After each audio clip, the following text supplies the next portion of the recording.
고전으로 만나는 세상 EBS 북카페 고전 백선. 이번 주에는 고려시대 때 어린이들을 위해 고려시대 문신 추적이 중국 고전에 나온 금언과 명구들을 엮어 만든 책입니다. 명심보감이죠. 마음을 공명정대하게 밝혀주는 보배로운 거울. 이 책을 저희 북카페 가족분들에게 추천해 주신 분이 나오셨습니다. 문화치유 전문가 더 공감 마음학교의 박상미 박사님, 오늘도 함께합니다. 어서 오세요. 반갑습니다. 네. 앞서 소개해드린 것처럼 명심보감은 어린이들을 위한 책이라고 알려져 있습니다만 네. 나이를 떠나서 읽고 마음에 새겨두면 좋은 내용들이 참 많이 있습니다. 언제 처음 명심보감을 접하셨나요?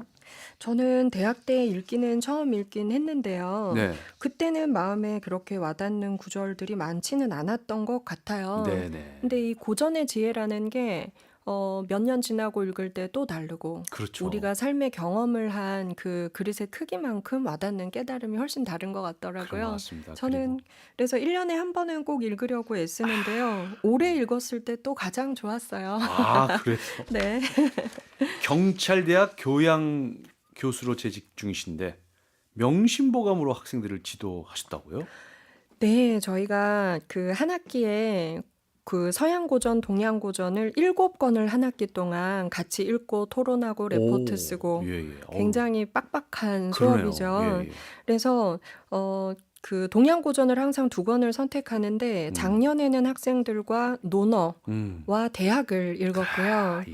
올해는 그 논어와 대학의 중요 구절과 명심보감을 읽었어요. 그러셨군요. 근데 명심보감은 수업 때 처음부터 끝까지 저희가 그 낭독을 함께 하고 또 현실 생활과 연결해서 이야기 나누고 또 기말 레포트는 이 명심보감 전체를 방에서 혼자 고요히 앉아서 음독한 걸 녹음해서 파일을 제출하는 이야, 거였어요. 그렇군요. 예. 그런데 학생들이 너무나 그걸 즐기면서 했고 평생 들어야겠다. 공직자로서 살아가는데 정말 말과 행동, 마음가짐에 있어서 너무나 필요한 책이었다. 그렇군요. 그래서 학생들끼리 팟캐스트처럼 만들어서 오. 자기들끼리 이 명심보감 팟캐스트 이런 걸 하기도 했습니다. 명심보감에 관한 책도 쓰실 예정이시라고요?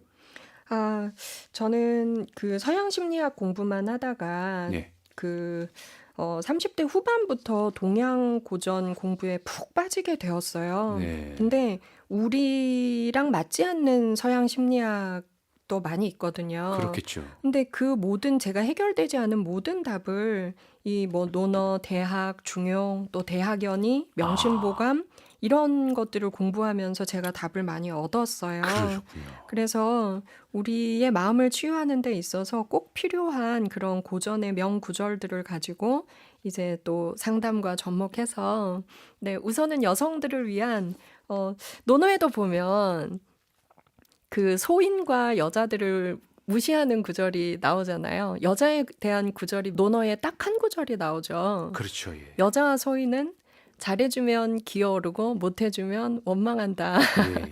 그런 구절이 있죠. 그런데 저 거기에 대한 네. 제가 변명을 하자면 네. 제가 또 공자님 팬이지 않습니까? 네, 네, 거기에 이제 누구도 그렇게 해석하지 않았지만 네. 더불어 여자가 나옵니다. 예, 유소인 여인. 그러니까 네. 여라는 게 더불어 여자인데 더불어 함께하다라는 동사가 포함된 의미로 해석을 하면 오직 소인과 함께하는 여자만이 대하기가 어렵다라는 해석이 되거든요.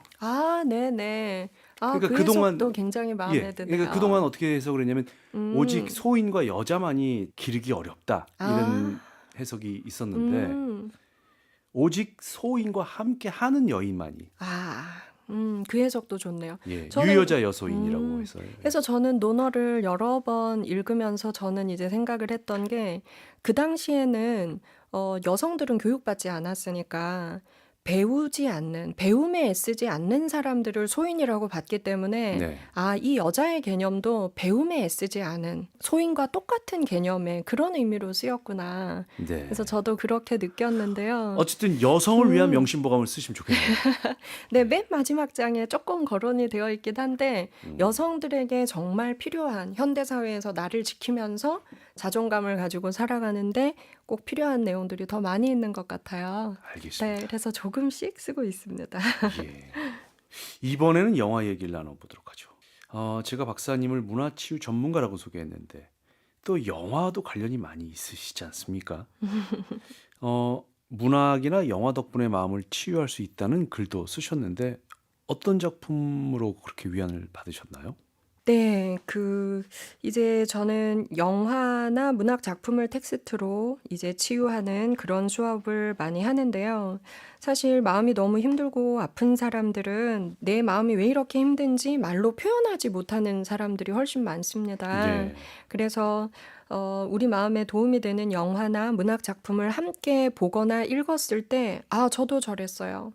저 아하. 주인공의 마음이 저랑 똑같네요. 아, 자기 마음의 아픔을 끌어내는 계기가 되는 데 있어서 굉장히 많은 도움이 되는 것 같아요. 그래서 영화 같은 경우는 굿윌 헌팅이라는, 굿윌 헌팅. 네, 보셨어요? 예, 예, 예. 너무나 유년의 상처가 많은 주인공이 나오죠. 근데 그렇죠. 그 상처가 해결되지 않는 채로 몸만 어른이 되면 마음속에 울고 있는 어린아이는 평생 울고 있기 때문에 아, 현재에 맺는 인간관계가 다 문제가 생기죠. 어, 근데 그때 좋은 상담자를 만나서 네 잘못이 아니야.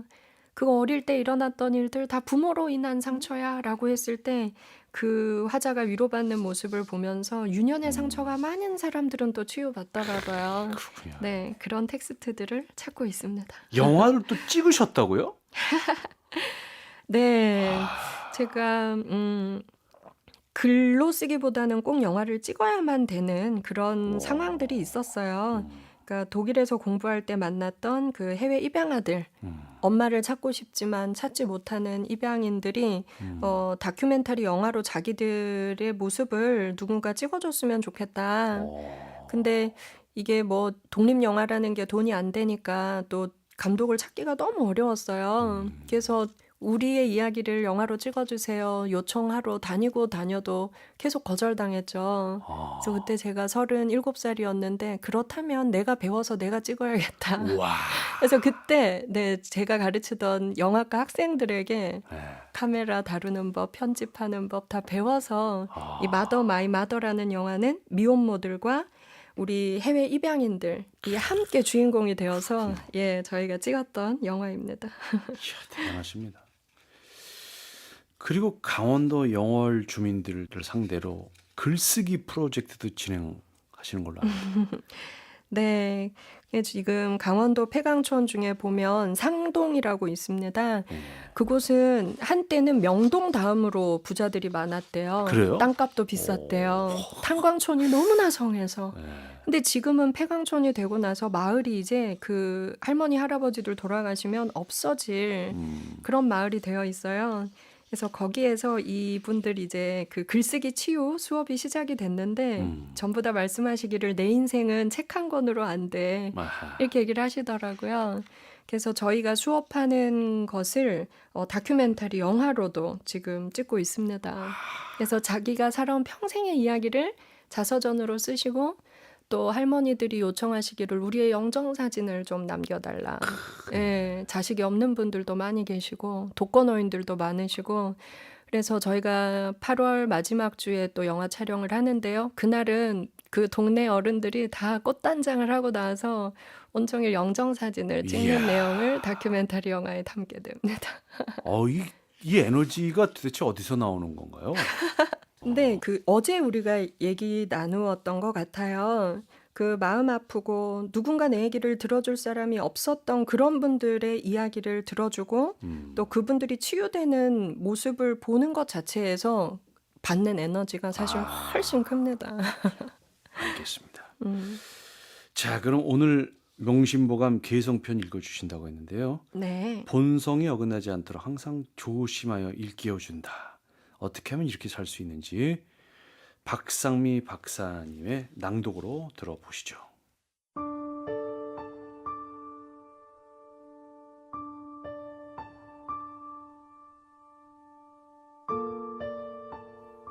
한순간의 분노를 참으면 오랫동안 근심 걱정해야 할 일을 면하게 된다. 참을 수 있으면 우선 참고 경계할 수 있으면 우선 경계하라. 참지 못하고 경계하지 못하면 작은 일이 커진다.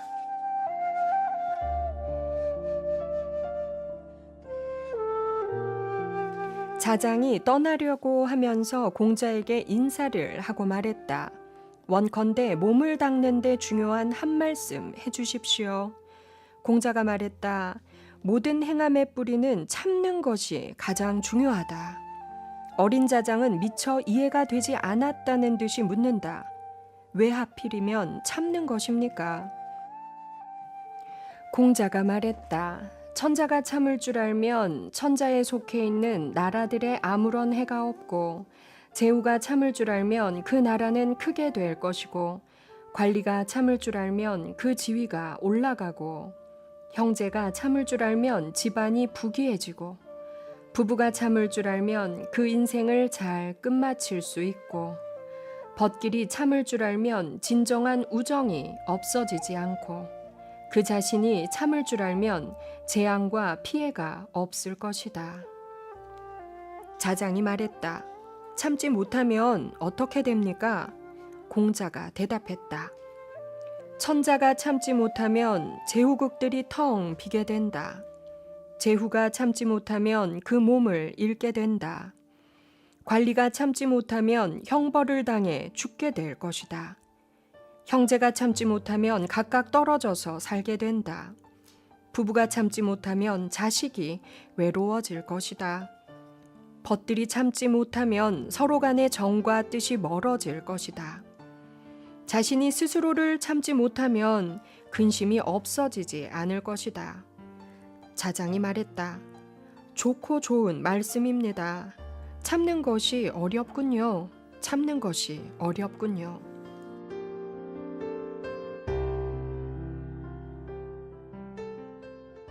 도서출판 해냄에서 나온 명심보감 읽어드렸습니다. 8번째 장인 개성편 읽어드렸는데 계속 뭐 참으라고만 하나요? 근데 명러진 선생님 지금 공자와 자장의 대화를 쭉 보셨는데요. 네. 어떻게 인생의 선배님이시니까 지금 공자가 말한 대로 하면 정말 모든 관계가 평안해지고 이 말씀에 다 동의하시나요? 동의하는 네. 부분도 있습니다만 네. 근데 좀 이런 것 같기도 해요. 공자 선생님이 네. 무조건 참아라라고 말할 뿐이 아니에요. 제가 보기에는. 맞아요. 예. 저도 예. 이걸 제가 뽑은 이유가 사람들이 참 많이 오해하는 구절이더라고요. 예. 네. 왜냐하면 네. 제가 아는 공자 선생님은 네. 상대 봐가면서 참아라 이럴 뿐이거든요. 맞습니다. 할 예. 말은 꼭 해라. 예. 네. 예. 그러니까 부당한 일에 대해서는 참지 마라. 맞습니다. 그러나 부당한 일이 아닐 경우에는 네가 그 대목에서는 참아야 하느니라. 네. 이렇게 얘기하지 않으셨을까? 아니 뭐 다 맞습니다. 참으면은 그럼 우리는 촛불도 안 할게요. 맞아요. 예. 맞아요. 저는 그렇게 생각합니다. 네, 네. 그래서 저는 이 부분 가지고 명러진 선생님과 꼭 얘기해 보고 싶었고요. 여기서 참아라라고 하는 것은 어. 우리가 충분히 분노 조절을 하고 해야 될 부분에서 분노 조절 못하고 욱해서 화내고 네, 그러면서 인생에 일어날 수 있는 사고들 네. 이렇게 하면 그 사고들을 많이 예방할 수 있다는 지혜를 주는 거지 무조건 참아라가 아닌 것 그러니까요. 같아요. 예를 들면 방송국에서는 네. PD한테는 무조건 참아야죠. 정답인데요? 저 밖에서 지금 네. 네 크게 웃음으로 저에게 동의를 해주시는데 네. 근데 누군가 약자에게 부당한 대우를 하고 그런 현장에 내가 있으면서 그냥 보고도 참는 것 이런 것들은 정말 공자님이 봐도 그래선 안 된다라고 우리한테 얘기할 것 같아요. 왜냐하면 공자 선생님은요. 네. 효란 무엇입니까? 라고 네. 물어봤을 때 네. 절대로 동일한 대답을 안 하시거든요. 다 다르죠. 사람 봐가면서 대답하세요. 그러니까 얘가 네. 좀 뭐 무뚝뚝하다 그러면 네. 야, 좀 안색을 좀 부드럽게 해라. 이렇게 네. 그게 효다 이렇게 말씀하시고 네. 너무 뭐 돈 잘 버는데 네. 부모님한테 그 봉양하는 게 다다 생각하는 네. 아이한테 야, 마음으로 해야지. 네. 밥만 주는 게 효도냐 이렇게 대답하셨거든요. 이래서 그러니까 명러진 선생님의 해석이 정말 현대인들에게 재밌는 거예요. 아니 그러니까 화를 내는 네. 것도 네. 뭐 물론 참아야죠. 뭐 네. 참을인이 세계면은 뭐 살인도 면한다고 하지만 네. 현대적으로 해석을 한다면 우리가 그 복잡한 이 현대의 갑을 관계 속에서 네. 우리가 어릴 때는 잘 참아야죠. 네. 그러나 결정적일 때는 그것을 어떤 정식으로 제기를 해야 그 네. 관계가 발전할 수 있는 거지. 무조건 맞아요. 으리라고 뭐 내내 참기만 하면은 안 되는 거죠. 맞아요. 우리가 뭐 좋게 좋게 넘어가자, 참자, 뭐 이렇게 어른들이 가르치지만 그렇게 가다 보면 정말 나쁜 세상이 되죠. 그래서 예전에는 네. 좋은 게 좋은 거지 그랬는데 요즘엔 좋은 아, 게 나쁜 거예요. 맞습니다. 그리고요, 진짜 저도 네. 공감하는 게 예. 공자님이 사람에 따라서 음. 거기에 맞는 답을 주시잖아요. 그러니까요. 정말 처방을 잘하는 훌륭한 상담가이자 그렇죠. 조언가예요. 예. 그 사람에게 맞는 전곡을 찌르는 답을 음. 주는. 그래서 저는 논어야말로 현대인들에게 꼭 필요한 인간관계 지침서, 또 마음을 다스리는 책, 이런 책인 것 같아요. 그래서 그 고전 네, 아니겠습니까? 맞아요. 명심보감도 그렇고요. 명심보감은 그 중에서 또 마음을 다스리는 데 필요한 걸 너무나 잘 가져와서 예. 그래서 편집을 한 것 그 같아요. 심자가 들어가 있나 봐요. 마음 아, 심자. 네, 그러네요. 박사님의 칼럼 박상미의 고민 사전에서 슬기롭게 화내는 법도 알려주고 있습니다. 어떻게 네. 하는 게 슬기롭게 화내는 건가요? 제가 슬기롭게 화내는 방법, 이걸 쓰게 된 이유가요. 네. 저도 무조건 화를 그냥 꾹꾹 눌러서 참는 사람이었어요. 어, 그런데 이 참는 게 제가 착해서 잘 참는 건 줄 알았어요. 네. 근데 무조건 참다 보니까 그 감정이 쌓이고 쌓이고 쌓여서 어느 날 누가 별것 아닌 농담을 한마디 던져도 어느 날 그 좁쌀이 들어가서 담길 자리가 없어서 제 감정이 폭발해버리는 그렇죠. 경우가 생기더라고요. 예. 그래서 화내지 않고 짜증내지 않고 상대에게 정말 낮은 목소리로 웃는 표정이지만 단호하게, 너 그렇게 하면 내가 상처받아. 그렇게 하지 않으면 더 좋겠어. 이런 식으로 나의 의사를 전달하는. 그게 중요하죠. EBS 북카페 고전 백선입니다. 이번 주의 고전은 명심보감 문화로 마음을 치유하는 더 공감 마음학교의 대표 박상미 박사와 함께 읽어보고 있습니다.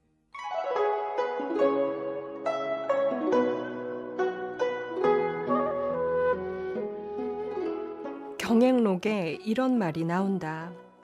자신을 굽힐 줄 아는 자는 능히 중책을 맡을 수 있고 남을 이기려고만 하는 자는 반드시 적을 마주치게 된다. 나쁜 사람이 좋은 사람을 꾸짖거든 좋은 사람이라면 일절 대꾸해서는 안 된다. 대꾸하지 않는 사람은 사람이 맑고 여유로운데 꾸짖는 자는 입에서 열불이 난다.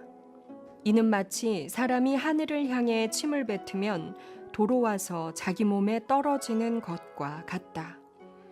내가 만약에 다른 사람으로부터 욕을 듣게 된다면 거짓으로 귀먹은 척하며 시비를 가려 따지지 않을 것이다. 비유하자면 이는 불이 공중에서 타오르다가 끄려고 하지 않아도 저절로 꺼지는 것과 같다. 내 마음은 텅 빈 공중과 같거늘 다 너 혼자 입술과 혀만 나불거릴 뿐이다.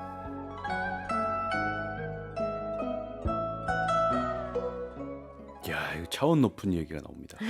항상 겸손하되 누가 뭐라고 하든 대꾸하지 말고 가만히 있으라. 그런데 내 마음은 텅 빈 공중과 같거늘 너 혼자 입술과 혀만 나불거릴 뿐이다. 어휴, 그런 사람이 되면 참 좋겠죠. 예. EBS 북카페 고전 백선입니다. 이번 주의 고전은 명심보감, 문화로 마음을 치유하는 박상미 박사와 함께 하고 있습니다. 지금 경행록에 나온 말, 네.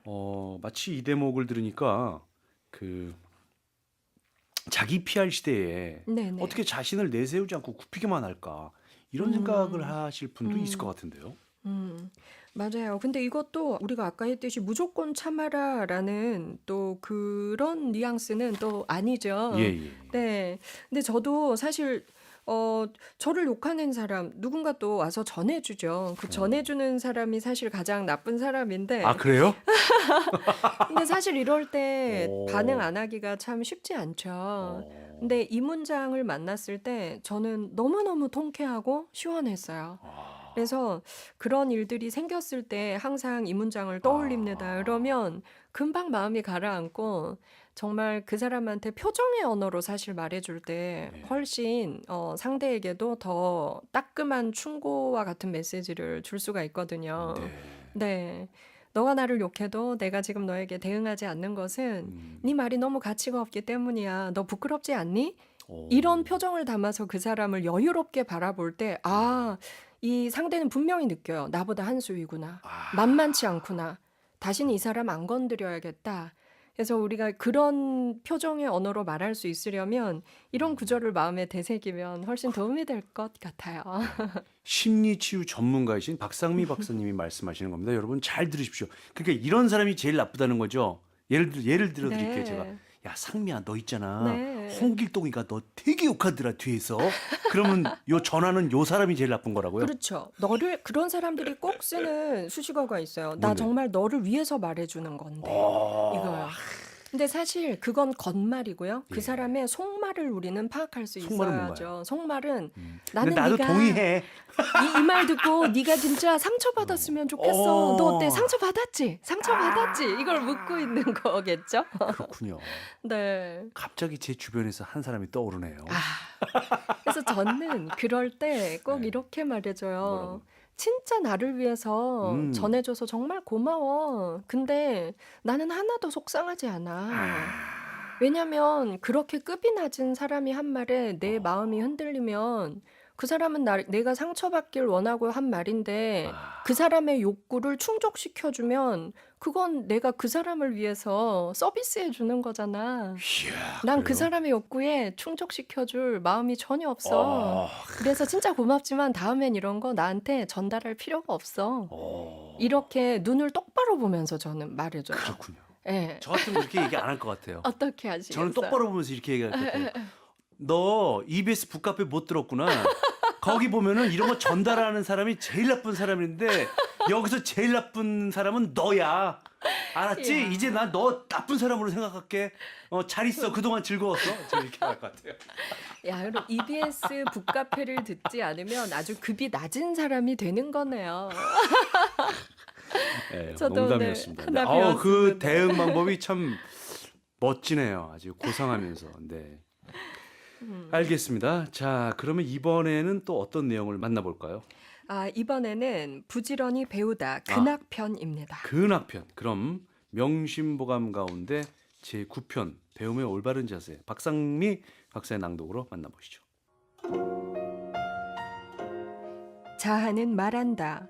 널리 배우고 뜻을 독실히 하며 절실하게 묻고 가까이에서 생각하면 이는 그 적중함에 있다. 얘기에서 말했다. 옥을 다듬지 않으면 그릇을 만들 수 없듯이 사람도 배우지 않으면 도리를 알 수 없다. 논어에서 말한다. 배움은 마치 내가 거기에 못 미치면 어떡하나 하는 마음으로 해야 하고 또 그것에 미쳤을 때는 혹시 그것을 잃으면 어떡하나 두려워하는 마음으로 해야 한다.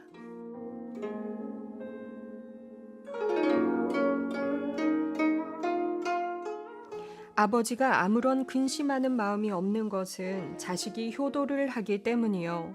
지아비가 아무런 번뇌가 없는 것은 곧 지어미가 현명하기 때문이다. 말이 많아져 말에 실수가 생기는 것은 모두 다 술 때문이요. 의리가 끊어지고 가까웠던 사람이 멀어지는 것은 다만 돈 때문이다. 심하게 아끼다 보면 반드시 심하게 낭비할 것이요. 심하게 명예를 누리다 보면 반드시 심하게 비방을 당하게 될 것이다. 또 심하게 기뻐하면 반드시 근심할 것이요. 재물을 심하게 많이 갖추고 있으면 반드시 심하게 잃게 될 것이다.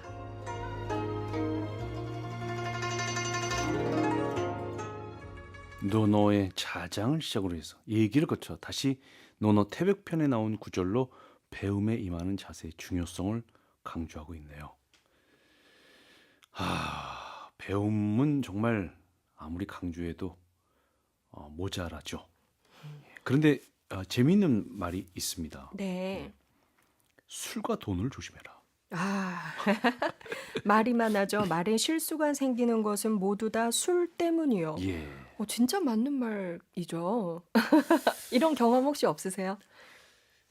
저도 뭐 인생 살면서 왜 이런 일이 없겠습니까마는 네, 한두 번 하고 이제 음. 반복을 안 하려고 아 노력을 하죠. 네. 그 공자 선생님도 말씀하셨죠. 과증물탄계. 네. 잘못이 있으면 즉시 고치라. 네. 네. 그래서 저도 딱 한 번 술 먹고 제가 했던 말에 굉장히 후회했던 적이 있어요. 예. 그날로 술이 보기도 싫고 입에 대기가 싫더라고요. 아, 그래서 우리가 누구나 잘못하지만 두 번 실수 안 하는 것.